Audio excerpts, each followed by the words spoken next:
தேவ பக்தி எதற்காக நான் தோல்வியை சந்திக்கிறேன் என்பதை எனக்கு உணர்த்தும். அல்லேலூயா. அதனாலதான் தேவ பக்திக்கு வரணும், தேவ சமூகத்தை நாடணும். எதனால என் வாழ்க்கையில ஒரே தோல்வி, என்ன எப்ப பிரச்சனை, சமாதானம் இல்லை, அமைதல் இல்லை, எதனால என்கிட்ட என்ன குறை இருக்குங்கிறத தேவ பக்தி உணர்த்தும். அல்லேலூயா. அப்போ அந்த இதெல்லாம் சரி பண்ண பின்பு ஆயி பட்டணத்தை என்ன செய்தா ஜெயம் பெற்றார்கள். அல்லேலூயா.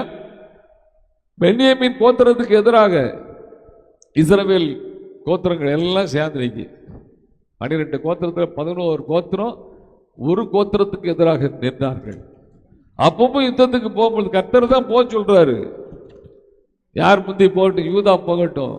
ஆனா அவர்கள் வந்து உபவாசித்து தேவனுடைய ஆலயத்தில் அழுது புரண்டு கர்த்தரை நோக்கி பார்க்கும் பொழுதுதான் கர்த்தர் பென்யமீன் கோத்திரத்தை இஸ்ரவேல் கோத்திரங்களில் கையில கொடுத்தார்.